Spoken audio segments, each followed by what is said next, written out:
Hey folks, welcome to the channel. I'm Don. This is Rockin' the Country. I've got a gift request. Russell Folkens, shout out to you, my friend. Thank you for this gift and request of John Conlee's Working Man. I don't know the song. I've done a number of John Conlee songs, and people really like John Conlee. So, and the other bit that you left, Russell, you said that you're from a small town in Texas. So shout out to you. And let's get into it. And let's see what John's got for us this time. Here we go. I know Working Man by Rush, but not John. Stumble from my good warm bed Monday morning, oh my head. Ooh. Gotta go and do it all again. Wake up, baby, rise and shine. It's coffee, eggs, and bacon time. Walk your working man out to the car. Alright. The boss is in his usual mood. Not one thing does he approve. Sometimes you can't keep him satisfied. Yeah, there's some jackasses out there.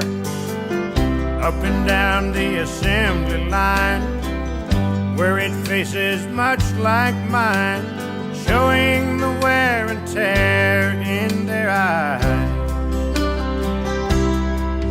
They're making it hard on the working man, trying to make a living any way he can, making ends meet on the installment plan. His money goes right through his hands.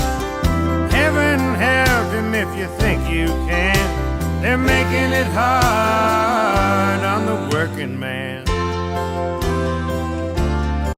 When I hear songs like this, I think about the Bill of Rights, where we have life, liberty, and the pursuit of happiness, so we can pursue it.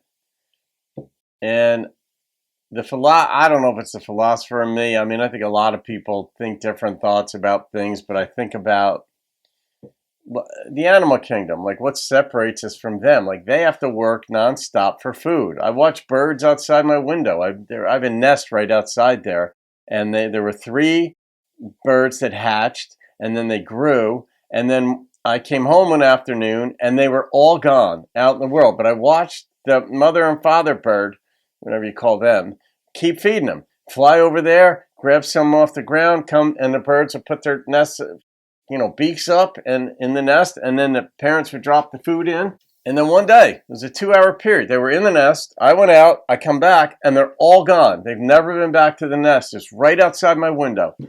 And I just think they work all the time. And it's not even a matter of complaint. They don't go see doctors, anything on veterinarians or anything.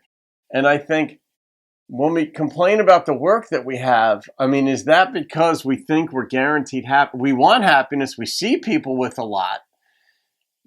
But just like some lions are born huge and they get the pick of the litter, literally out there on the plains of Africa or whatever.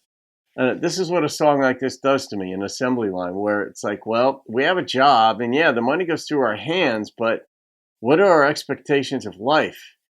All right, here we go.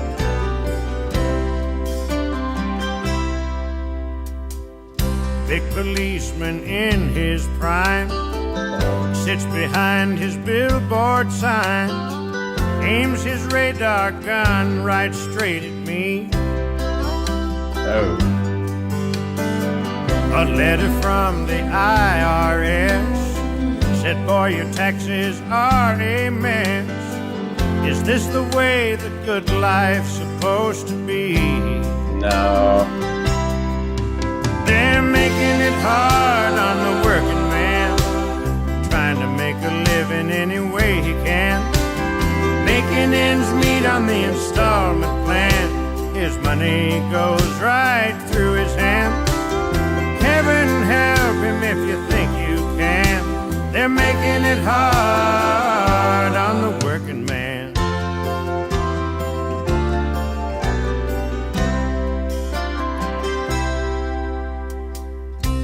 tumble from my good warm bed. Monday morning, oh my head, gotta go and do it all again. Yeah, where's you out? Too much room in the Frigidaire. The kids all need new shoes to wear. Payments laid on my old truck again. They're making it hard on the working man, trying to make a living any way he I love can. the harmony, the backing. Making ends meet on the installment plan. His money goes right through his hand. Heaven help him if you think you can. They're making it hard on the working man. They're making it hard on the working man, trying to make a living any way he can. Making ends meet on the installment plan. His money goes right through his hand. Heaven help him if you think you can. They're making it hard on the working man.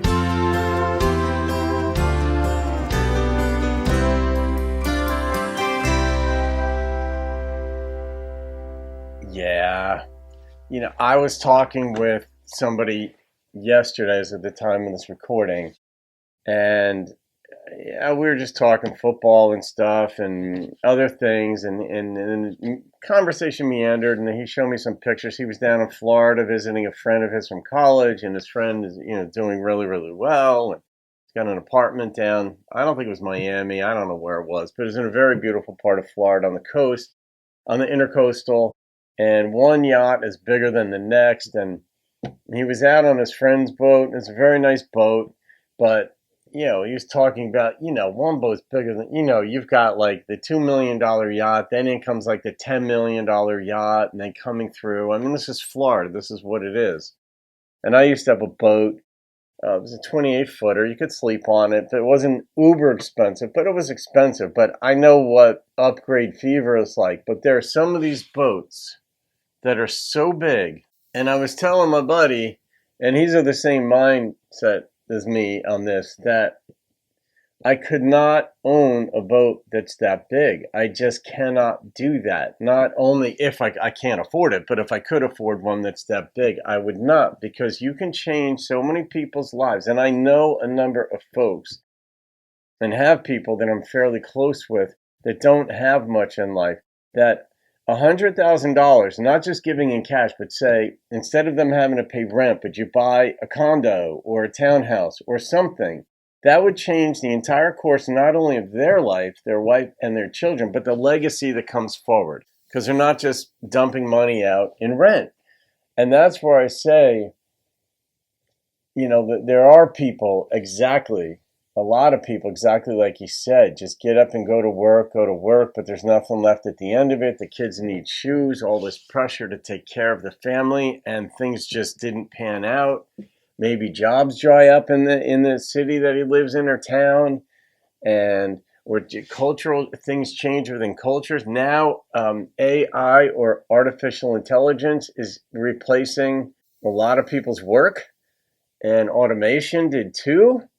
And it creates other jobs, and so industries migrate, but are machines going to eventually replace a lot of human labor, and will poverty be the result? So, or will it be a transfer of wealth into the few people who happen to get into robotics and own robotics companies, like Bill Gates? He couldn't know that his future was going to go the way it was with Microsoft, but he happened to be in the right place, right time, working on the right thing, and his windows for computers took off. And, Mark Zuckerberg at Facebook, same thing, that took off. And people, it's funny, the people who get uber wealthy, like Jeff Bezos at Amazon, he started out as just an online bookseller. He didn't have a stellar collegiate career. It took off, and he couldn't have imagined it was going to take off the way it did. And then he managed it very well, so he didn't lose control of the company and all that. But you just hope that you can have some kind of idea that allows you to make a nice living for your family and yourself. But when it doesn't go that way, it can be hard to see that the dynamic of life is so much of it is up to chance. You have to be prepared to take advantage of your opportunities when they strike, because they may not strike that often in life. But I do feel for people who, if they get a ticket from the cop with the radar gun, that $150 or whatever it is crushing. That I've got to pay I'm just going to work and I get a ticket, whatever. I can't afford that. You just feel for people in that situation, especially if they're just good people trying hard, not living wantonly. It just, life didn't work out the way they wanted to, and maybe their family doesn't care about them or help them when they're younger, whatever the issues are. So I'm going to rate this one, and the number that struck me was an 8.6. And I think I love John's voice. I love the backing vocals in this.